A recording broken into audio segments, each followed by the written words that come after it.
بسم اللہ الرحمن الرحیم۔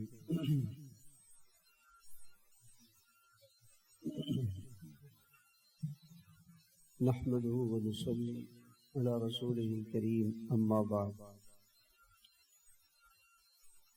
جناب رسول اللہ صلی اللہ علیہ وسلم نے مکہ مکرمہ میں محنت شروع فرمائی اور یہاں تک کہ آپ 10 سال تک منی میں تشریف لے جاتے تھے۔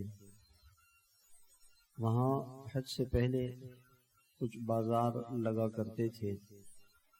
ایک بازار جس کو میلہ کہا جاتا ہے، یا ہمارے یہاں جیسے جمعہ بازار ہے، اتوار بازار ہے، اس طرح سے، تو وہ حکاز جو طائف کے قریب ہے وہاں پہ یہ میلہ لگا کرتا تھا، اور 1 ذی قعدہ سے 20 ذی قعدہ تک 20 دن کے لیے یہ بازار لگتا تھا۔ وہاں تشریف لے جاتے۔ پھر اس کے بعد ایک اور بازار لگتا تھا، وہ 10 دن کے لیے لگتا تھا، مجنہ، پھر وہاں تشریف لے جاتے۔ پھر 8 دن کے لیے ذو المجاز ایک بازار لگتا تھا، پھر وہاں تشریف لے جاتے تھے۔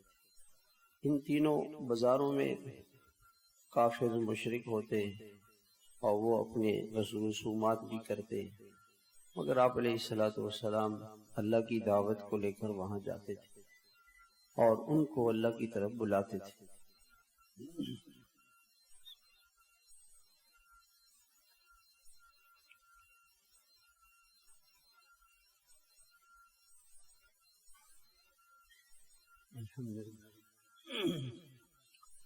تو مگر کوئی ایک آدمی بھی مسلمان نہیں ہوتا۔ 10 سال تک آپ تشریف لے جاتے ہیں۔ پھر وہاں سے فارغ ہو کے حج شروع ہو جاتا تھا 8 ذی الحجہ کو، تو آپ منی تشریف لاتے تھے اور منی میں، عرفات میں، مزدلفہ میں لوگوں سے بات کرتے رہتے تھے، مگر ایک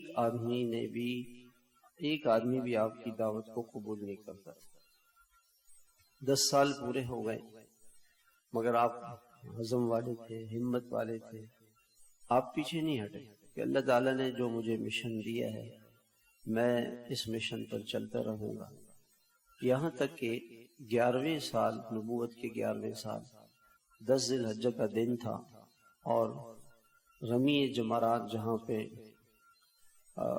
کنکر مارے جاتے ہیں شیطان کو، وہاں پہ 10 تاریخ کو لوگ بال منڈوا رہے تھے۔ تو وہاں پہ کچھ لوگ تھے جو بال منڈوا رہے تھے۔ آپ علیہ السلام ان کے پاس تشریف لے گئے اور ان سے فرمایا کہ میں اللہ کا نبی ہوں، اللہ تعالیٰ نے مجھے نبی بنا کر بھیجا ہے۔ انہوں نے کہا کہ ہم یثرب سے، مدینہ منورہ کا پرانا نام یثرب تھا، ہم وہاں سے آئے ہیں۔ آپ علیہ السلام نے ان سے بات کی۔ انہوں نے یہ کہا کہ یہودی یہ کہتے ہیں کہ ایک نبی آئے گا اور اس نبی کا دین ساری دنیا میں غالب آئے گا، تو بجائے اس کے کہ یہود یہ اگر وہی نبی ہیں اور یہودی ان پر ایمان لے آئے تو وہ ہمیں ختم کر دیں گے، تو کیوں نہ ہم اس نبی کی بات کو مان لیں۔ اس طرح سے ان 6 آدمیوں نے اسلام قبول کیا اور وہ واپس گئے۔ اگلے سال کچھ ان میں سے پرانے لوگ تھے اور کچھ نئے، تقریباً 12 آدمیوں نے اسلام قبول کیا، اور انہوں نے کہا کہ آپ ہمارے ساتھ اپنی طرف سے کسی معلم کو بھیجیں جو ہمیں وہاں دین سکھائے، نمازیں پڑھائے۔ تو آپ علیہ الصلوۃ والسلام نے حضرت مصعب بن عمیر کو، اور ایک روایت میں آتا ہے حضرت عبداللہ ابن ام مکتوم نابینا صحابی تھے، ان دونوں کو آپ نے مدینہ بھیج دیا۔ اس سے اگلا سال جو 13واں سال تھا، تو یہ 70 لوگ آ گئے، اور کچھ پرانے کچھ باقی نئے تھے۔ ان 70 کو آپ نے، آپ ان سے کھل کے لوگوں کے سامنے بات نہیں کر سکتے تھے، رات کو، آدھی رات کے بعد اندھیرے میں آپ علیہ الصلوۃ والسلام نے ان کو ایک گھاٹی میں بلایا اور ایک پہاڑیوں کے درمیان ایک جگہ تھی، اس کو گھاٹی کہتے ہیں، تو کھل کے بات بھی نہیں کر سکتے تھے. وہاں پہ ان کو بلایا. انہوں نے یہ کہا کہ آپ جو ہے وہ ہمارے ساتھ مدینہ چلیں. آپ نے فرمایا کہ میں مدینہ منورہ کے لیے جانے کے لیے تیار ہوں، لیکن آپ پر کچھ حالات آئیں گے. حضور صلی اللہ علیہ وسلم کے چچا حضرت عباس اس وقت مسلمان نہیں ہوئے تھے، لیکن ان کے دل میں حضور صلی اللہ علیہ وسلم کی محبت بھی تھی، عظمت بھی تھی، اور دل سے تو یہ بات ان کو پتہ تھی کہ یہ اللہ کے نبی ہیں. اور فرماتے ہیں کہ میرے دل میں یہ بات کیسے پیدا ہوئی کہ ایک مرتبہ آپ علیہ السلام کے بچپن کا زمانہ تھا، آپ کی عمر 10 سال سے کم تھی، تو بیت اللہ کی تعمیر شروع ہوئی. تو ہم لوگ پہاڑوں سے پتھر کاٹ کاٹ کے بیت اللہ کے بنانے کے لیے لا رہے تھے، تو آپ علیہ السلام بھی پتھر لا رہے تھے. تو پتھر چونکہ کندھے پہ رکھتے ہیں اور کندھا چھلنے کا خطرہ تھا، تو یہ بچے تھے. میں نے کہا کہ آپ محمد اپنا جو ازار بند ہے اوپر والی چادر تو باندھ لیں. 2 چادریں ہوتی تھیں عربوں کے پاس، ایک نیچے ازار بند یونگی اور ایک اوپر. تو اوپر والی چادر کو تو چھوڑ دیں، نیچے والی چادر کو آپ اتاریں اور اس کو کندھے پہ رکھیں اور اس پہ پتھر اٹھا کے لے کر آئیں. تو جب آپ علیہ السلام نے اپنا ازار کھولا، آپ گر گئے. اور آپ کے چچا نے پوچھا کیا ہوا؟ کہ مجھے کسی نے بتایا، کچھ میرے پاس آیا اور اس نے کہا کہ آپ ازار نہ کھولیں، اپنا جسم نہ کھولیں. تو حضرت عباس نے یہ بات دل میں چھپا لی کہ یہ کوئی خاص ہستی ہے، کوئی عام آدمی نہیں ہے، اور ان کو اللہ کی طرف سے جو ہے یہ ان کو بتایا جاتا ہے. خیر، تو حضرت عباس رضی اللہ تعالیٰ عنہ نے کہا کہ دیکھو، اگر آپ یہ مکے میں ہیں، ہم ان کی قوم میں سے ہیں، اگرچہ ہم لوگ ان کی بات نہیں مانتے، لیکن ہم ان کی حفاظت کرتے ہیں. اگر تم ان کو مدینے لے جاؤ گے تو ہوگا کیا کہ جب یہ اپنا مشن اور اپنا کام اور اپنی دعوت لوگوں کو دیں گے تو لوگ مختلف قبائل سے ان کے پاس آئیں گے، وہ اسلام لائیں گے، اور اس کے بعد بہت سے قبیلے ان کے دشمن ہوں گے، ان سے لڑائیاں ہوں گی، جس کی وجہ سے تمہاری عورتیں بیوہ ہوں گی، تمہارے بچے یتیم ہوں گے، اور تمہارا مال جان لگے گا. تو اس پر مدینے والوں نے یہ کہا کہ اللہ کے رسول ایسا ہوگا؟ کہاں، یہ تو ہوگا کہ اسلام تو بغیر قربانی کے نہیں آتی. اسلام تو خون چاہتا ہے، خون کی قربانی چاہتا ہے، مال کی قربانی چاہتا ہے، جان کی قربانی چاہتا ہے. تو ان انصار نے کہا کہ ٹھیک ہے، اگر ہم یہ قربانی دے دیتے، ہم اپنا سب کچھ لگا دیں گے تو ہمیں کیا ملے گا؟ تو آپ علیہ السلام کو تو اللہ نے بتا دیا تھا کہ قیصر اور کسریٰ کے خزانے، روم کے اور ایران، یہ نہیں فرمایا کہ تمہیں خزانے ملیں گے، بلکہ فرمایا کہ اس پر تمہیں اللہ تعالیٰ جنت دے گا. کہ مسلمان کی اصل کامیابی جنت ہے، دنیا نہیں ہے. دنیا تو عارضی ہے، دنیا تو چند دنوں کی ہے، کل ختم ہو سکتی ہے، پرسوں ختم ہو سکتی ہے. جنت ہمیشہ ہے اور وہ ختم نہیں ہوگی، اور وہ بہت قیمتی ہے. جنت بہت زیادہ قیمتی ہے، دنیا تو بے قیمت چیز ہے. اللہ تعالیٰ انسان کو دنیا میں بدلہ کیوں نہیں دیتے کہ دنیا چھوٹی ہے اور آخرت کا بدلہ بہت بڑا ہے. ایک سبحان اللہ پر جو کچھ اللہ کے خزانوں سے انسان کو ملنے والا ہے وہ اس پوری دنیا میں نہیں آ سکتا. دنیا تو چھوٹی ہے، دنیا چھوٹی ہے، اور آخرت کا جو خزانہ ہے، جو اللہ کے خزانوں سے انعامات ملنے والے ہیں، وہ بہت زیادہ ہے. تو ان صحابہ نے فرمایا کہ ٹھیک ہے یا رسول اللہ، ہم تیار ہیں اس کے لیے. اور اللہ تعالیٰ نے قرآن کی آیت نازل فرمائی، ان اللہ اشترى من المؤمنین انفسهم واموالهم بان لهم الجنہ، کہ اللہ تعالیٰ نے ایمان والوں کو جان بھی دی ہے، مال بھی دیا ہے، اور یہ پھر اللہ تعالیٰ نے ان سے خرید لیا ہے. یہ جان مال مومن کا اپنا نہیں ہے، یہ اللہ کا ہے. یہ اللہ کی رضا میں اللہ کے دین پہ لگے گا، اور اللہ کے دین کے لیے یہ دشمنوں کو قتل بھی کریں گے اور اپنی جانیں بھی دیں گے، اور ان کو جنت ملے گی. یہ قرآن کی آیتیں اللہ پاک نے نازل فرمائی۔ مدینے والوں نے یہ کہا کہ یا رسول اللہ ٹھیک ہے ہم آپ کو لے کے جائیں گے اور مدینے کے اندر رہ کر ہم آپ کی حفاظت کریں گے، اور باہر کسی دشمن سے ہم لڑنے نہیں جائیں گے، مدینے میں آپ کو کوئی کچھ نہیں کہہ سکتا۔ خیر آپ علیہ السلام مدینہ پہنچے۔ مدینہ منورہ میں 6 مرتبہ 2 سالوں کے اندر 6 مرتبہ ایسا ہوا کہ آپ علیہ السلام نے 6 جماعتیں اللہ کے راستے میں بھیجی، 3 سریے ہوئے اور 3 غزوے ہوئے، مگر اس میں کوئی لڑائی نہیں ہوئی۔ پھر یہ ہوا کہ مکے کے کافروں نے یہ اعلان کیا کہ ہم تجارت کریں گے اور اس تجارت سے پیسے کمائیں گے اور ان پیسوں سے اسلحہ خریدیں گے اور اس سے مسلمانوں سے جنگ کریں گے۔ یہ انہوں نے اپنی پلاننگ اور منصوبہ بنایا۔ آپ علیہ السلام نے فرمایا کہ ٹھیک ہے ہم ان کے قافلوں کو روکیں گے، کیونکہ ان کا راستہ مدینے سے تھا۔ تو ابو سفیان کا قافلہ شام جا رہا تھا، آپ صلی اللہ علیہ وسلم صحابہ کے ساتھ پہنچے مگر وہ راستہ بدل کے نکل گئے۔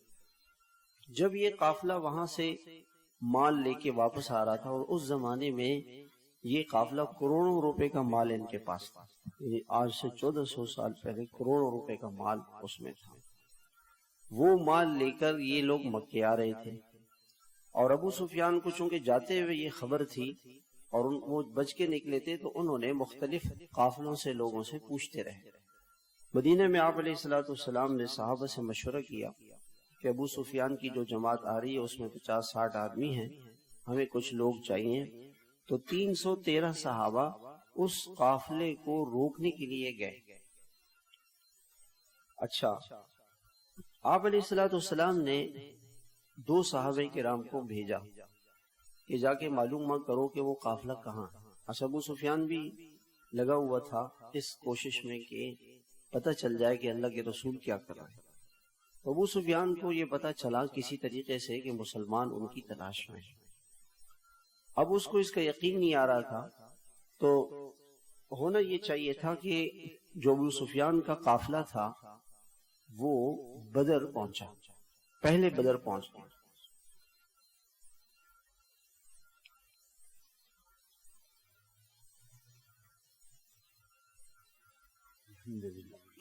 اب آپ علیہ السلام کا لشکر مدینے سے روانہ ہوا تو آپ نے 2 صحابہ کو مقرر فرمایا کہ جاؤ دیکھو کہ ابو سفیان کا قافلہ کہاں۔ تو وہ جو 2 صحابہ تھے وہ بدر کے کنویں پر پہنچے۔ تو بدر کے کنویں پر جب پہنچے تو وہاں 2 عورتوں کی آپس میں لڑائی چل رہی تھی۔ ایک عورت نے دوسرے سے کہا کہ تم میرا قرض دو، اس نے کہا کہ میرے پاس ابھی ہے نہیں، اور 2 دن کے بعد یہاں ابو سفیان کا قافلہ آنے والا ہے، تو وہ قافلہ یہاں ٹھہرے گا پانی کے پاس، میں ان کی خدمت کروں گی، مزدوری کروں گی، اسے پیسے ملیں گے وہ آپ کو دے دوں گی۔ اس سے اس صحابہ کو پتہ چلا، ان صحابہ کو، کہ یہاں ابو سفیان پہنچنے والے۔ یہ صحابہ واپس گئے اللہ کے رسول علیہ السلام کو خبر کرنے کے لیے۔ اللہ کی شان، اللہ کے رسول علیہ السلام کو وہاں پہنچنے میں دیر ہو گئی، ابو سفیان پہلے پہنچ گئے، اور اس نے ادھر ادھر نظر دوڑائی تو دیکھا کہ کنویں کے پاس مینگنیاں پڑی ہوئی اونٹوں کی۔ اس نے ایک مینگنی اٹھائی اور اس مینگنی کو ایسے چیک کیا تو اس کے اندر کھجور کی گٹھلی تھی۔ انہوں نے کہا اوہو، یہ مدینے کی کھجور کی گٹھلی ہے اور یہ مدینے کے اونٹ اور مسلمان، یہ لوگ ہمارے تعاقب میں۔ اس سے اس کو پتہ چلا جو ذہین لوگ تھے۔ اس نے فوراً ایک آدمی سے کہا کہ تم اپنے جو ہے اونٹنی کی ناک کاٹو اور اس پہ خون ملو، جیسے ہمارے یہاں کوئی ایمبولینس ہوتی ہے، اسی طرح سے اس زمانے میں اونٹنی کی ناک کاٹ کے اس کا خون جسم پہ ملا اور اپنی قمیص اتاری اور تیزی کے ساتھ مکے پہنچو اور وہاں کے لوگوں سے یہ کہو کہ بھئی مسلمان تمہارے قافلے کو روکنے کی پلاننگ کر رہے، تم لوگ فوراً پہنچو۔ اب اللہ کے رسول کو کوئی چیز کا پتہ نہیں۔ جب آپ بدر کے قریب پہنچے تو ابو سفیان پہلے سے اس کو پتہ چل گیا، وہ راستہ کاٹ کے دوسرے راستے سے مکہ روانہ ہو گیا، جدے کے راستے سے۔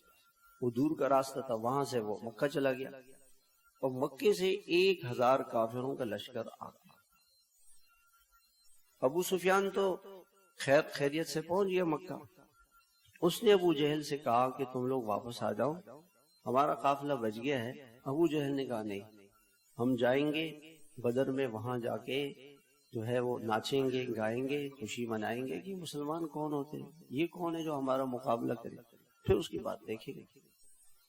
جب اللہ کے نبی بدر پہنچے، بدر سے قریب ہو گئے، تو پتہ چلا کہ وہ قافلہ تو بچ بچا کے نکل گیا اور کافروں کا 1000 کا لشکر، کیونکہ یہ تو جنگ کے ارادے سے نہیں نکلے تھے۔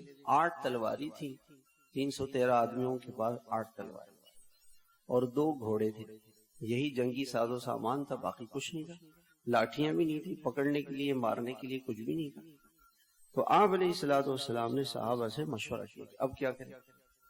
تو حضرت ابوبکر نے کہا کہ یا رسول اللہ آپ مقابلہ کریں، اور اللہ تعالیٰ آپ کے ساتھ ہیں، ہم بھی آپ کے ساتھ ہیں۔ حضرت عمر نے بھی یہی کہا۔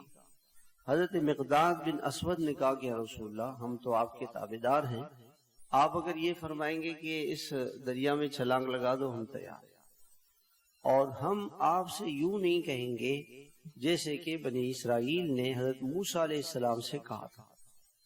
جب فرعون غرق ہوا تو ایک قوم تھی عمالقہ، وہ لوگ بیت المقدس، اچھا فرعون غرق ہوا اور حضرت یعقوب علیہ السلام یہ فلسطین میں رہتے تھے۔ جب حضرت یوسف علیہ السلام مصر کے بادشاہ بنے تو یہ حضرات مصر آ گئے، سارے مسلمان جو اسرائیلی تھے، بنو اسرائیل حضرت یعقوب علیہ السلام کا لقب تھا۔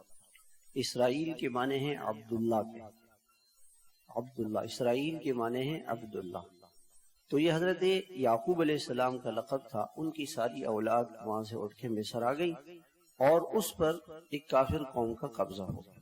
پھر جو برسوں یہ لوگ مصر میں رہے، مصر میں جب حضرت موسیٰ علیہ السلام کا زمانہ آیا تو یہ پھر موسیٰ علیہ السلام نے فرعون سے کہا کہ تم ہمیں نہ چھیڑو، جو کرنا ہے کرو، بنی اسرائیل مجھے دے دو، میں ان کو لے کے جاتا ہوں دوبارہ فلسطین۔ تو فرعون نے کہا کہ نہیں، یہ تو ہمارے غلام ہیں، ہم تو ان کو نہیں چھوڑیں گے۔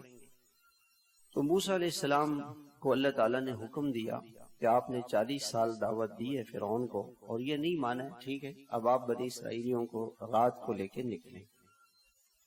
جب موسیٰ علیہ السلام بنی اسرائیلیوں کو لے کے نکلے رات کو، تو رات کو اندھیرے میں راستہ بھول گئے اور صبح بحر قلزم پہنچ گئے، آگے دریا بحر قلزم اور پیچھے سے فرعون پہنچ گیا۔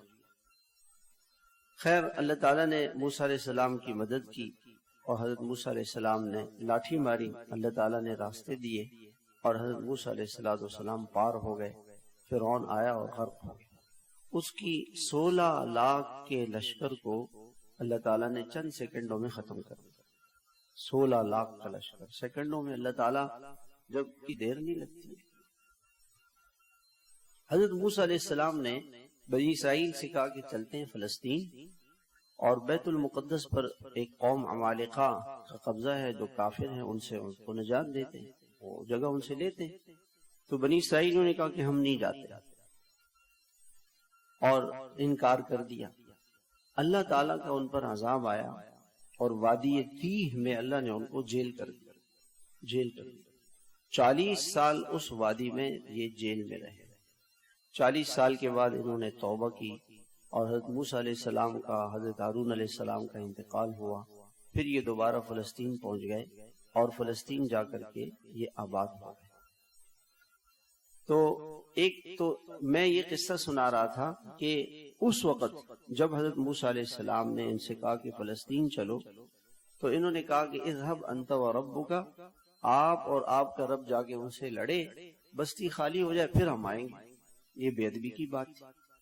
تو حضرت مقداد رضی اللہ تعالیٰ عنہ نے کہا کہ یا رسول اللہ ہم آپ سے وہ نہیں کہیں گے جو بنی اسرائیل نے اپنے نبی سے کہا تھا، بلکہ ہم آپ کے دائیں بھی ہوں گے، بائیں بھی ہوں گے، آگے بھی ہوں گے، پیچھے بھی ہوں گے، جو آپ کا اور آپ کا رب چاہے گا ہم بھی آپ کے ساتھ ہیں، آپ کے ساتھ ہیں، آپ اور آپ کا رب بھی ہمارے ساتھ ہے اور ہم لڑیں گے۔ یہ تینوں مہاجر صحابہ تھے، مکے کے لوگ تھے۔ چونکہ انصار سے آپ کا یہ معاہدہ ہوا تھا کہ ہم مدینے میں رہ کر آپ کی نصرت تو کریں گے، لیکن مدینے سے باہر یہ لڑائی ہو رہی تھی۔ بدر تو 100-150 میل باہر ہے، مدینہ منورہ سے 150 کلومیٹر دور ہے۔ تو حضرت سعد بن معاذ رضی اللہ عنہ کھڑے ہو گئے، وہ کہا یا رسول اللہ آپ ہم سے مشورہ چاہتے ہیں؟ فرمایا رسول اللہ وہ بات اس وقت تھی، ہم نے جب آپ سے مکے میں بات کی تو وہ تو اس وقت کی بات تھی، اب ہم اس وقت کہتے ہیں کہ یا رسول اللہ آپ اگر ہمیں یمن کے اندر ایک پہاڑ ہے وہاں چلنے کو کہتے ہیں، جو دور دراز پہاڑ ہے، ہم وہاں چلنے کے لیے تیار ہیں۔ آپ فرماتے ہیں کہ پہاڑ فلاں پہاڑ پہ چلے جاؤ، ہم تیار۔ آپ فرماتے ہیں کہ سمندروں میں کود جاؤ، ہم تیار۔ خذ من اموالنا ما شئت، جو ہمارا مال ہے وہ سب آپ کا ہے، جو آپ لے لیں گے اس پہ ہم خوش ہوں، جو ہمارے پاس رہ جائے گا اس سے اچھا وہ مال ہوگا جو آپ لے لیں گے، اور آپ جو چاہیں فیصلہ کریں، ہم آپ سے پیچھے نہیں ہٹیں گے، ہماری جانیں آپ کے ارد گرد ہوں گی، آپ کی حفاظت کریں گے یا رسول اللہ۔ آپ علیہ السلام بڑے خوش ہو گئے اور آپ کا چہرہ مسکرا گیا۔ آپ نے فرمایا اب چلو، اب اللہ کی مدد ہمارے ساتھ، مسلمانوں کے ساتھ اللہ کی مدد اس وقت ہوگی جب مسلمان کا جذبہ یہ ہو کہ یا اللہ میرا جان اور میرا مال سب آپ کے دین کے لیے بے قیمت ہے۔ ویسے بھی یہ جان لگنی ہے، یہ جان تو چند دنوں کی ہے، ہم تو چند دنوں کے مہمان، ہم تو کتنے دن کے مہمان ہیں، چند دنوں کے، کوئی پتہ نہیں، آگے پیچھے کی بات ہے، روزانہ لوگ قبرستان جا رہے ہیں، چند دنوں کی بات ہے، اور یہ جان مال اللہ پر لگ جائے، اللہ کے ہاں اس جان کی بڑی قیمت ہے۔ جناب رسول اللہ صلی اللہ علیہ وسلم نے ارشاد فرمایا کہ جب مسلمان شہید ہوتا ہے تو اس کو اتنی سی تکلیف ہوتی ہے جتنی کی چیونٹی کے کاٹنے سے ہوتی ہے، تکلیف نہیں ہوتی ہے شہیدوں کو، ان شہیدوں پہ بم گر رہے ہیں، ان کو کوئی تکلیف نہیں ہوتی، اللہ ان تکلیفوں کو ایسے کم کر دیتے ہیں جتنے کی چیونٹی کا ڈس ہے، کو تکلیف نہیں ہو رہی، اللہ کے لیے جان دے رہے ہیں، اللہ تو صرف دیکھنا چاہتے ہیں کہ یہ میرے بندے کتنے میرے لیے سچے ہیں۔ اور پھر حدیث پاک کے اندر آتا ہے کہ ایک مرتبہ حضرت جابر رضی اللہ تعالیٰ عنہ اور ان کے والد حضرت عبداللہ رضی اللہ عنہ بیٹھے ہوئے تھے۔ آپ علیہ السلام نے فرمایا کہ کل ہمیں احد جانا ہے، تو حضرت جابر نے کہا ابا سے کہ ابا میں جانا چاہتا ہوں، مجھے اجازت دے دے، میں جوان ہوں، میری جان اللہ کے لیے لگ جائے گی۔ تو حضرت عبداللہ نے کہا نہیں آپ جوان ہیں، گھر میں رہیں، میری 9 بیٹیاں ہیں اور ان کا کون خیال رکھے، اور میرے اوپر یہودیوں کا قرضہ بھی ہے، آپ یہاں رہیں اور مجھے جانے دیں، اور میں جاؤں گا اور میں شہید ہو جاؤں گا۔ تو حضرت جابر نے کہا کہ یہ کیسے آپ نے کہا کہ میں شہید ہو جاؤں گا؟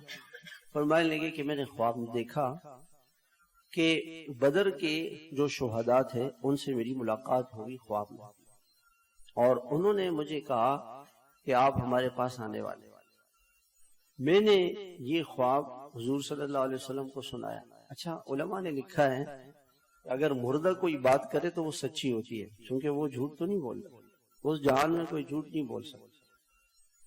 تو آپ علیہ السلام کو خواب سنایا تو آپ نے فرمایا کہ ہاں تم شہید ہو جاؤ گے۔ تو کہا بیٹا مجھے جانے دو، اور مجھے شہید ہونا ہے، میری 9 بیٹیاں ہیں، ان کا خیال رکھنا، تمہاری بہنیں ہیں، اور پیچھے یہودیوں کا قرضہ بھی ہے، اس کا بھی خیال رکھنا۔ انہوں نے کہا بہت اچھا، یہ شہید ہو گئے۔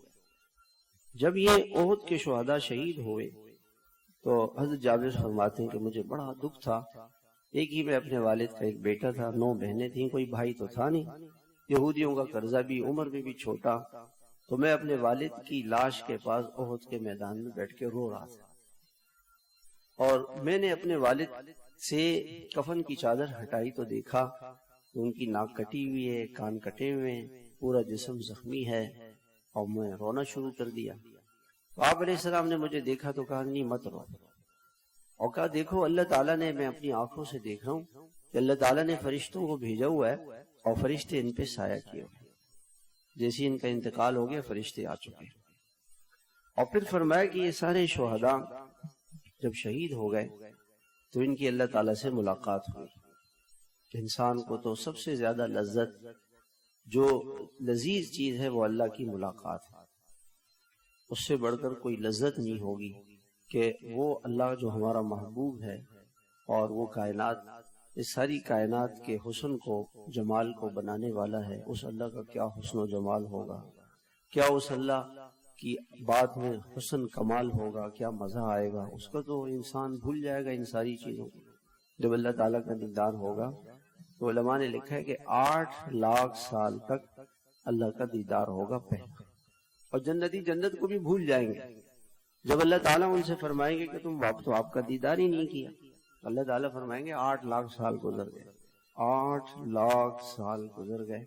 ایسے اللہ کی محبت میں مست ہوں گے، ان کو پتہ ہی نہیں چلے گا. تو کہا کہ جاوید جب یہ سارے شہداء شہید ہوئے، ان کی اللہ تعالیٰ سے ملاقات ہوئی، آپ کے ابا کی بھی اللہ سے ملاقات ہوئی، باقی سب سے اللہ تعالیٰ نے من وراء الحجاب پردے کے پیچھے سے بات کی.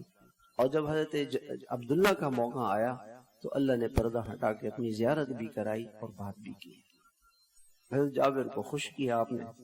اس کی وجہ یہ تھی کہ پیچھے اتنی بڑی قربانی کہ 8-9 بیٹیاں تھیں اور یہودیوں کا قرضہ تھا. حضرت جابر فرماتے ہیں کہ جب قرض دینے کا وقت آیا تو میں یہودیوں کے پاس آیا اور میں نے ان سے کہا کہ دیکھو میرا باغ جو ہے اس میں تھوڑی سی کھجوریں ہیں جو میں اپنے گھر نہیں لے کے جاؤں گا ایک کھجور بھی. اور پورا سال ان کا گزر بسر کھجوروں پر ہوتا تھا. تو پورا سال ہم فاقہ کریں گے لیکن تم مجھے مہلت دو، جتنا تمہیں مل جائے تو ٹھیک ہے. انہوں نے کہا ہم نہیں دیں گے مہلت، ہم تو اس سال آپ سے ابھی قرض دیں گے. فرماتے ہیں کہ میں اللہ کے نبی صلی اللہ علیہ وسلم کی خدمت میں آیا. میں نے کہا یا رسول اللہ وہ یہودی تو مجھے چھوڑ نہیں رہے، قرضہ ہے. آپ نے فرمایا میں تمہارے ساتھ جاتا ہوں. آپ تشریف لائے. آپ نے ان یہودیوں سے کہا کہ دیکھو ان کے ساتھ ان کو مہلت دو کر نہیں دیں گے. اور بڑا ان کو اندر سے غصہ آیا کہ یہ اللہ کے رسول کو کیوں لے آئے. آپ نے فرمایا ٹھیک ہے جابر کہاں ہے کھجوریں؟ کا یا رسول اللہ یہ ڈھیر لگے ہوئے. آپ نے ان ڈھیروں کے ارد گرد چکر لگائی، کچھ لگایا اور کچھ پڑا، اس پہ پھونکا اور کہا جابر دے دو قرضہ. حضرت جابر فرماتے ہیں کہ سارے یہودیوں کو میں نے بلایا، سارا قرضہ دے دیا اور وہ جو کھجوروں کے ڈھیر تھے وہیں کے سارا قرضہ ادا ہو گیا. آپ نے فرمایا کہ یا رسول اللہ یہ کیا ہوا؟ تو اللہ کے رسول نے فرمایا کہ جابر دیکھو یہ تو برکت ہو گئی، اللہ تعالیٰ نے برکت دے دی ہے. اور کہا جا کے یہ قصہ حضرت ابوبکر کو بھی سناؤ، حضرت عمر کو بھی سناؤ. تو جب یہ قصہ حضرت ابوبکر حضرت عمر کو سنایا تو آپ علیہ الصلوۃ والسلام نے تو حضرت جابر نے سنایا تو حضرت ابوبکر حضرت عمر نے کہا ہمیں پتا تھا کہ اللہ کے رسول جا رہے ہیں، یقیناً ضرور برکت آئی. تو آپ علیہ الصلوۃ والسلام نے حضرت ابوبکر و عمر رضی اللہ عنہ نے فرمایا کہ ہمیں پتا تھا. خیر، تو یہ حضرت جابر رضی اللہ عنہ کا قصہ تھا. یہ صحابہ جب شہید ہوئے احد میں یہ اللہ کے پاس پہنچے. انہوں نے اللہ تعالیٰ سے ایک درخواست کی. اور حدیث میں آتا ہے کہ جب بھی کوئی شہید ہوتا ہے اور اللہ کے پاس پہنچتا ہے تو اللہ تعالیٰ ان سے پوچھتے ہیں کہ بھئی اچھا ہر جنتی سے اللہ تعالیٰ پوچھیں گے کہ تم کیا چاہتے ہو؟ تو وہ کہیں گے کہ اللہ ہم جنت میں رہنا چاہتے ہیں، جنت کے مزے ہیں. شہید کہے گا کہ اللہ میں دوبارہ دنیا میں جانا چاہتا ہوں. اللہ تعالیٰ اسے فرمائیں گے بھئی کیوں؟ وہ کہے گا کہ جب شہید ہو کے اللہ کے پاس پہنچتا ہے تو اس وقت جو مزہ، جو لذت، جو خوشی ہوتی ہے وہ منظر دوبارہ ہم لینا چاہتے ہیں. جیسے اس کی مثال یوں ہے، جیسے کوئی آدمی حج سے آتا ہے نا تو لوگ جاتے ہیں اور ان کے گلے میں ہار ڈالتے ہیں، پھول نچاور کرتے ہیں، گھر پہ چراغا کرتے ہیں، ایک سارا خاندان جمع ہوتا ہے، خوشی کا موقع ہوتا ہے، جیسے ایک دھوم دھام ہوتی ہے. تو وہ جو ایک لطف ہوتا ہے وہ لطف حاصل کرنے کے لیے شہید اللہ تعالیٰ سے کہیں گے کہ یا اللہ ہم دوبارہ شہید ہونا چاہتے ہیں، ہم دنیا میں جانا چاہتے ہیں کہ ہم شہید ہو جائیں اور ہم جب آپ کے پاس آئیں تو آپ فرشتوں سے ہمارا استقبال کریں، آپ کی زیارت ہو، آپ سے ہم کلامی ہو، آپ سے باتیں ہوں اور مزہ آئے. اور پھر اللہ تعالیٰ ان شہیدوں کو عام انسان جو ہے وہ عالم برزخ میں ہوتے ہیں، لیکن اس کا کنیکشن جنت سے ہو جاتا ہے، ان کا کنیکشن جنت سے ہوتا ہے. اور جو شہید ہوتے ہیں اللہ تعالیٰ ان کی روحوں کو، اچھا عام انسان جو نیک ہوتے ہیں ان کی روحیں علیین میں ہوتی ہیں اور گناہگاروں کی روحیں سجین میں ہوتی ہیں. اور جو شہداء ہوتے ہیں ان کی روحوں کو اللہ تعالیٰ پرندوں کے اندر ڈال دیتے ہیں اور وہ جنت میں سیر کرتے رہتے ہیں، وہ فوراً ہی جنت چلے جاتے ہیں، بس وہ فوراً جنت میں چلے جاتے ہیں اور جنت کے مزے ان کو ملتے رہتے ہیں. تو یہ جو احد کے شہداء تھے انہوں نے اللہ تعالیٰ سے یہ کہا کہ اللہ ہم دوبارہ دنیا میں جانا چاہتے ہیں. اللہ تعالیٰ نے فرمایا یہ تو نہیں ہوگا، کہ اللہ آپ ایسے کریں کہ ہمارے مسلمانوں کو یہ پیغام ہماری طرف سے پہنچا دیں کہ ہم دنیا سے آئے ہیں اور بڑے مزوں میں ہیں، اللہ تعالیٰ بہت خوش ہیں، بہت مزوں میں ہیں، اللہ ہم سے خوش ہو گئے، ہم بھی اللہ سے خوش ہیں، بڑے مزوں میں ہیں، اللہ ہمیں روزی دے رہے ہیں اور جنت کے پھلوں کو ہم کھا رہے ہیں، مزے کر رہے ہیں. بھائی یہ پیغام اللہ آپ ہمارا اپنے نبی کو پہنچا. تو اللہ تعالیٰ نے قرآن کی آیتیں اتاری اور کچھ عرصے تک یہ قرآن کی آیتیں پڑھی جاتی رہیں کہ ہم شہداء جنت میں ہیں، مزے کر رہے ہیں، رزق کھا رہے ہیں، پی رہے ہیں، خوش ہیں، اللہ ہم سے خوش ہیں، اللہ ہم سے راضی ہیں. یہ آیتیں اللہ تعالیٰ نے اتاری. تو شہید کو تکلیف نہیں ہوتی، ہمیں نظر آتا ہے کہ تکلیف ہوتی. ابھی ایک اسرائیلی کافر کا انٹرویو آیا، اس نے کہا کہ ہمیں اس پہ بڑا عجیب ہے کہ جب جو اسرائیلی مر رہے ہیں اور ان کی لاشیں ہم جمع کر رہے ہیں کولڈ اسٹوریج میں، تو اس سے بدبو آ رہی ہے، شدید قسم کی بدبو آ رہی ہے اس سے. اور اگر کسی مسلمان کی لاش ہمیں مل جاتی ہے تو اس کی لاش سے ایسے لگتا ہے جیسے کسی نے اس کو پرفیوم لگایا، اس سے خوشبو آتی. یہ وہ اسرائیلی کافر کہہ رہے ہیں ان کے کمنٹس. اور پھر وہ یہ کہہ رہے ہیں ایک اسرائیلی جو ہے وہ زخمی ہے بہت زیادہ، بہت ڈر رہا ہے. تو ڈاکٹر اس سے پوچھتے ہیں کہ کیا ہوا؟ وہ کہتے ہیں کہ جو ہم سے لڑ رہے تھے وہ انسان نہیں تھے، کوئی اور مخلوق تھی جو ہمیں مار رہی تھی، اور ہمیں تو موت ہی موت نظر آ رہی ہے، وہاں تو موت ہے اور کچھ نہیں، تو مر رہے ہیں.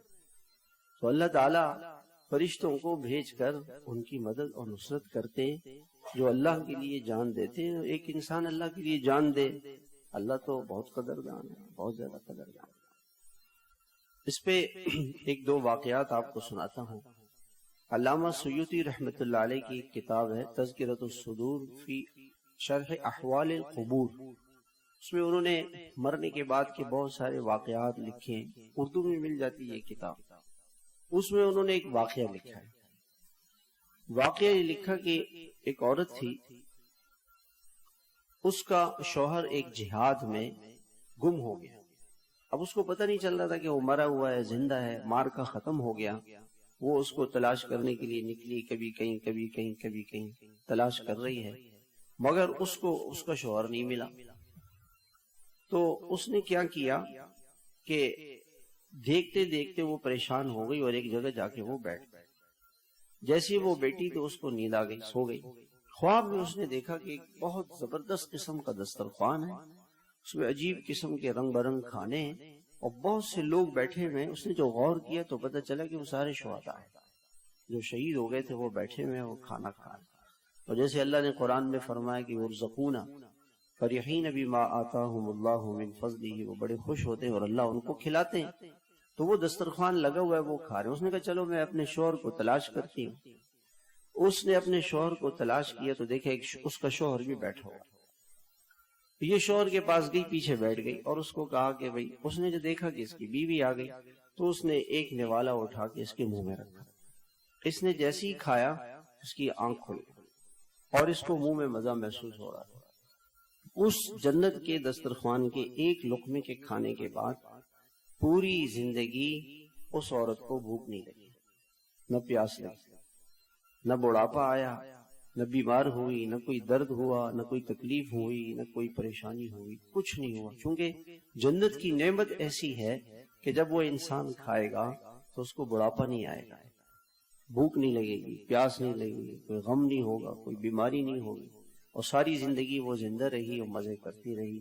یہ کبھی کبھار غیب کے واقعات ہیں جو اللہ تعالیٰ اس دنیا میں دکھاتے ہیں انسانوں کے یقین کو بڑھانے کے لیے. اللہ ان پر لوگوں کا یقین بڑھانے کے لیے ایسے کام کرتے ہیں. حضرت مولانا مظہر صاحب رحمۃ اللہ علیہ جو مظاہر العلوم ہندوستان میں ایک بہت بڑا مدرسہ ہے، جیسے دیوبند کا مدرسہ بڑا ہے اسی طرح سے مظاہر العلوم یہ بھی بہت بڑا مدرسہ ہے، جس میں حضرت مولانا الیاس رحمۃ اللہ علیہ نے پڑھا، حضرت شیخ الحدیث صاحب نے پڑھا، حضرت مولانا سہارنپوری صاحب نے پڑھایا. تو 1857 کی جنگ آزادی میں مولانا مظہر صاحب فرماتے ہیں کہ میں زخمی ہو گیا، انگریزوں سے جہاد چل رہا تھا. تو فرماتے ہیں کہ زخمی حالت میں ایک جگہ بے ہوش ہو کے گر گیا اور میں بے ہوش تھا. مجھے جب ہوش آیا تو اچانک میں نے دیکھا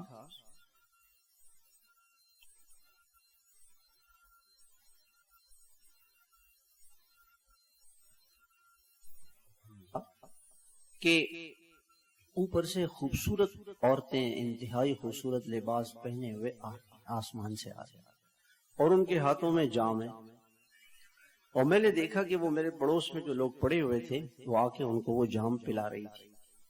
تو ایک عورت نے، لڑکی نے وہ جام میرے منہ کے پاس رکھا. اچھا میرے منہ کے پاس رکھا تو میرے منہ کے ساتھ جب لگا تو ایک قطرہ میرے منہ میں لگ گیا، اس کا یہاں لگ گیا وہ قطرہ. اور اتنے میں دوسری پیچھے سے ایک لڑکی آئی، اس نے کہا یہ زندہ ہے اس کو نہیں پلا. بس پھر وہ منظر غائب ہو. وہ کہتے ہیں کہ اس ایک قطرے کے میرے منہ سے لگنے سے موت تک مجھے اس کا مزہ آتا. موت تک میں ایسے کرتا تو مجھے مزہ آتا. جیسے کوئی آدمی شہد یا شربت پی لے نا تو تھوڑی دیر میں یہاں منہ کے اوپر اس کی ایک مٹھاس سی لگی ہوتی ہے، تو یہ مزہ موت تک مجھے آتا رہا اور میں نے اپنی آنکھوں سے ان حضوروں کو دیکھا. تو یہ تو اللہ تعالیٰ کا غیبی نظام ہے، یہ دنیا کی زندگی چند روزہ ہے. بہرحال میں یہ تذکرہ کر رہا تھا کہ مسلمان سے اللہ تعالیٰ کا مطالبہ یہ ہے کہ یہ اپنی جان اور اپنا مال اللہ کے لیے لگائے. ان صحابہ نے کہا رسول ہم تیار ہیں، ہم جائیں گے کافروں سے مقابلہ کریں گے. جب یہ بدر پہنچے ہیں صحابہ کرام تو کافر ان سے پہلے پہنچے ہوئے تھے. بدر میں ایک پانی کا چشمہ تھا، بس اس پر کافر پہنچ کر اس پہ قبضہ کر لیا اور اس کا پانی روک لیا. اور ان کی طرف جو جگہ تھی وہ مٹی والی تھی، مسلمانوں کی جگہ ریتیلی تھی. تو مسلمانوں کے دل میں وسوسہ آیا کہ ہمارے پاس نہ تو پانی ہے اور نہ نیچے جگہ ٹھیک ہے. اور شیطان نے آ کر کے ان سے کہا مسلمانوں سے اگر تم اللہ والے ہوتے تو کافر تو پانی والے ہیں، کافروں کے پاس تو پانی ہے، تمہارے پاس پانی نہیں. کافروں کی زمین اچھی، تمہاری زمین خراب. تو یہ خوف مسلمانوں پر طاری ہو گیا. اللہ کے رسول علیہ الصلوۃ والسلام ساری رات، صحابہ فرماتے ہیں کہ ہم بدر کی رات میں سو گئے اور اللہ کے نبی ساری رات نہیں سوئے. آپ ایک چھپر سا تھا، ابھی اس کو بدر میں وہ جو جگہ ہے اس کو مسجد عریش کہتے ہیں. ہم تو جس زمانے میں گئے تھے بہت چھوٹا سا جھونپڑا سا تھا وہ مسجد. اب تو انہوں نے بہت بڑی مسجد بنا دی. تو اس جھونپڑے میں آپ علیہ السلام ساری رات دعا کرتے تھے. ساری رات آپ کھڑے ہو جاتے تھے، آپ کی چادر گر جاتی تھی، حضرت ابوبکر وہ چادر دوبارہ رکھتے، ساری رات روتے تھے. اور آپ کی زبان پر تھا یا حیو، سب یہ پڑھ لیں، یا حیو یا قیوم برحمتک نستغیث. ان حالات میں یہ پڑھنا چاہیے. ساری رات آپ یہ پڑھتے رہے، یا حیو یا قیوم برحمتک نستغیث. یا حیو یا قیوم یہ اسم اعظم ہے، یا حیو یا قیوم یہ اسم اعظم ہے. اس کے بعد جو دعا مانگی جائے گی اللہ اسے قبول فرمائیں گے.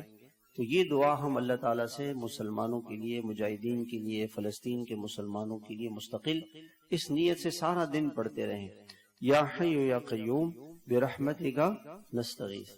اور ایک قرآن پاک کے اندر آتا ہے، اللہ تعالیٰ فرماتے ہیں اذ تستغیثون ربکم، جب تم اپنے رب سے فریاد کر رہے تھے. تو اللہ کے نبی یوں فریاد کر رہے تھے. اور صحابہ کرام کی دعا تھی یا غیاث المستغیثین. سب پڑھیں، یا غیاث المستغیثین اغثنا، اس کا ترجمہ ہے اے فریاد کرنے والوں کی فریاد کو سننے والے اور ان کی فریاد کو پہنچنے والے اور ان کی مدد کرنے والے اللہ. یا غیاث المستغیثین اغثنا.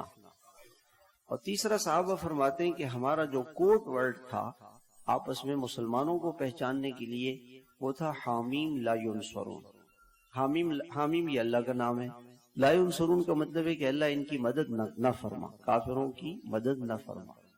تو جو مسلمان یہ پڑھے گا نا، گھر سے باہر نکلے اور حامیم لا ینصرون پڑھتا رہے تو کوئی دشمن اس کو نقصان نہیں پہنچا سکتا.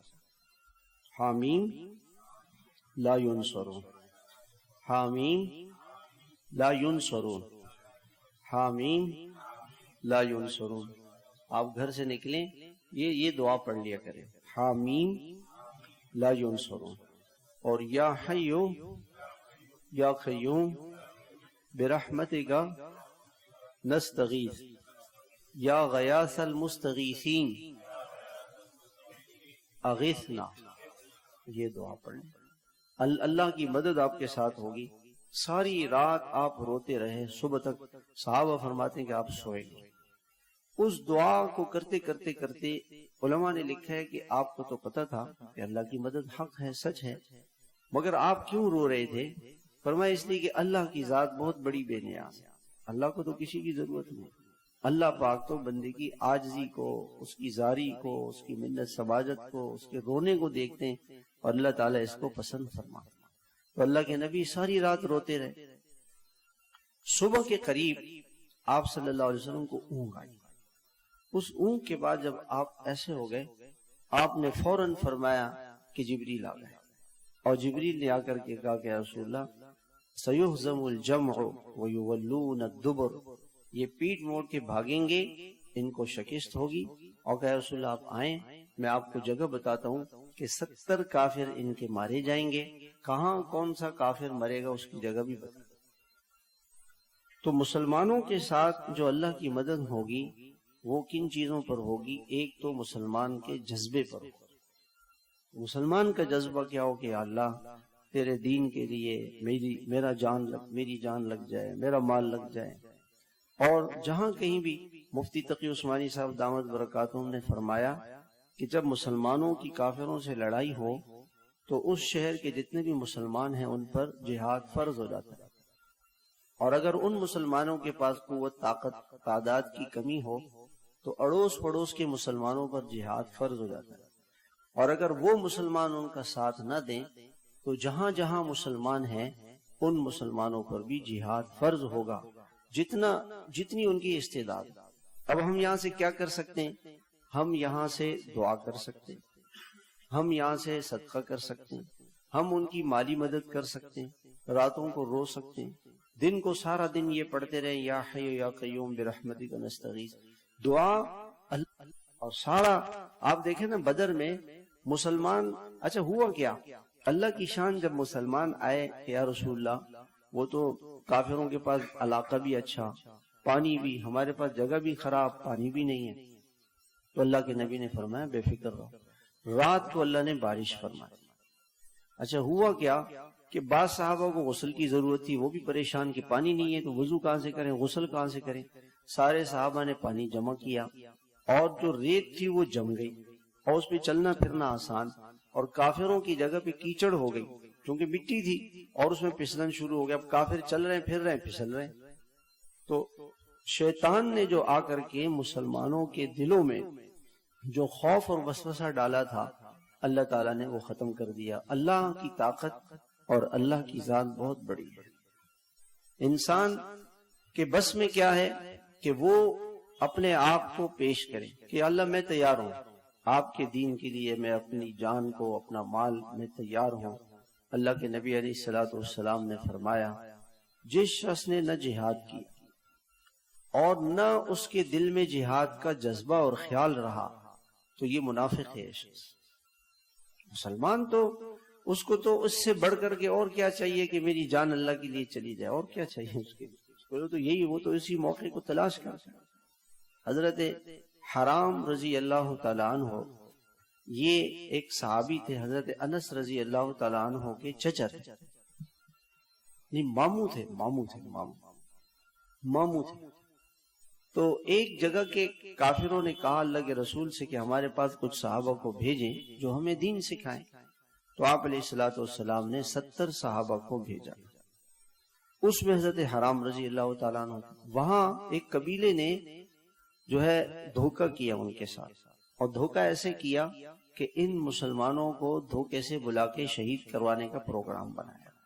تو حضرت حرام رضی اللہ عنہ اس قبیلے کے سردار کے پاس جب گئے، اس نے اپنے آدمی سے کہا کہ ان کو پیچھے سے نیزہ مارو۔ انہوں نے جب پیچھے سے نیزہ مارا تو وہ نیزہ سینے سے پار ہو گیا اور ان کے جسم سے خون کا فوارہ نکلا۔ انہوں نے اپنا خون ایسے چہرے پر ملا اور خون آسمان کی طرف اٹھا کے پھینکا کہ اللہ آپ ہم سے خون چاہتے ہیں، ہم حاضر ہیں۔ اور پھر فرمایا فزت ورب الکعبہ، رب کعبہ کی قسم میں کامیاب ہوں۔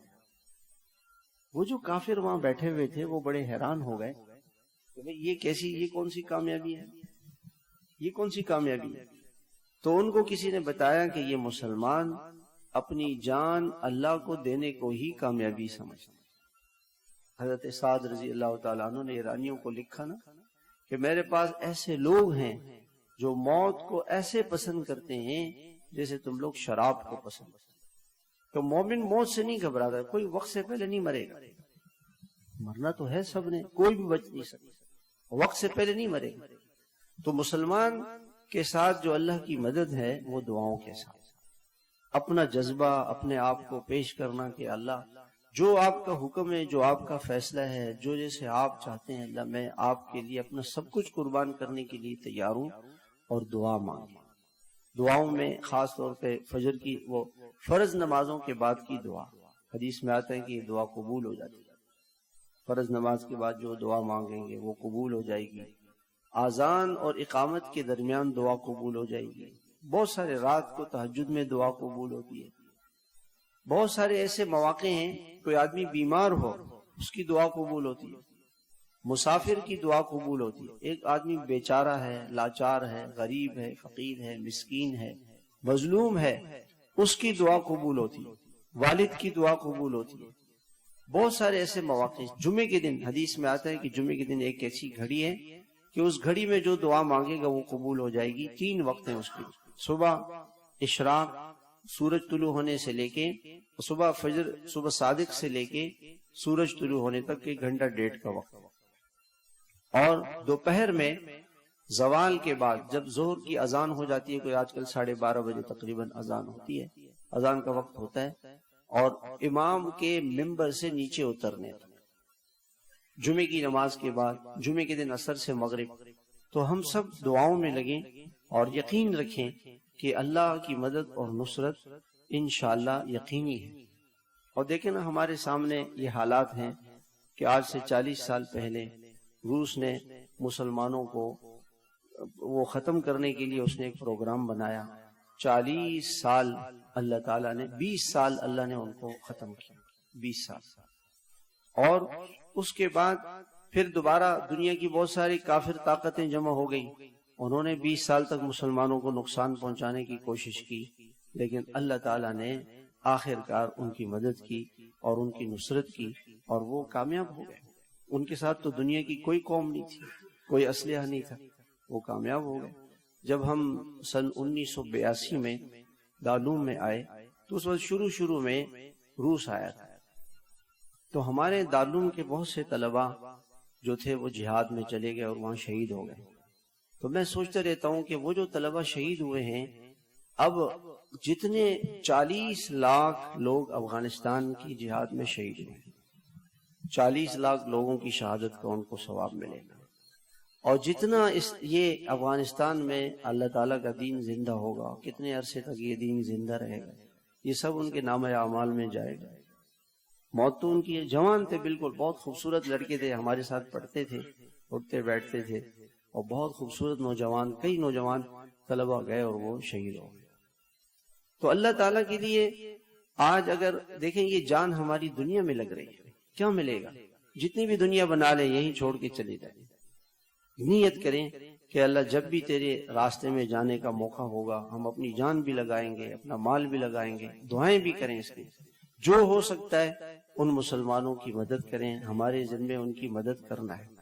وہ اس وقت قسم پور سے اور اللہ پہ، اللہ کی ذات پر یقین رکھیں، اللہ ان کو استقامت دے، اللہ تعالیٰ ان کو حوصلہ دے، اللہ ان کی مدد فرمائے۔ ہم جو کر سکتے ہیں اس میں دریغ نہ کریں، ورنہ قیامت کے دن اللہ تعالیٰ کے یہاں ہم جواب دہ ہو جائیں۔ اور ہم دعا کر سکتے ہیں، رو سکتے ہیں اللہ کے سامنے، روئیں کہ اللہ تو مسلمانوں کی مدد فرما۔ اور دیکھیں ہم کسی سے توقع نہیں رکھیں، ہم کسی سے توقع نہیں رکھیں۔ جو مسلمان تھے افغانستان میں انہوں نے کسی سے توقع نہیں رکھی، وہ صرف اللہ سے توقع رکھی، اور وہ صرف اللہ سے پر امید تھے، اور اللہ تعالیٰ نے ان کی مدد کی، نہتے مسلمانوں کی اللہ نے مدد کی۔ اللہ کی مدد حق ہے، سچ ہے۔ چند مسلمان بھی اگر اللہ کے دین کی نصرت کے لیے کھڑے ہو جائیں گے اخلاص کے ساتھ، اللہ کی رضا کے لیے اور اللہ کے دین کو چمکانے کے لیے، اللہ کی مدد ان کے ساتھ۔ حضرت مولانا الیاس رحمۃ اللہ علیہ ایک شخص تھے، وہ کھڑے ہو گئے اور دین کے بلڈنے کا جذبہ و فکر تھا۔ اللہ تعالیٰ نے دنیا کے کتنے 100 سے زیادہ ملکوں میں ان کے کام کو، ان کے مشن کو پہنچا دیا۔ کتنے انسانوں نے اللہ کے لیے جو ہے توبہ کی، اپنے گناہوں سے توبہ کی، دین پہ چلنے والے بن جائے۔ ایک آدمی بھی اگر اخلاص کے ساتھ کام شروع کرے گا، اللہ اس کی محنت کو ضائع نہیں کرے گا۔ اللہ ہم سب کو عمل کی توفیق عطا فرمائے۔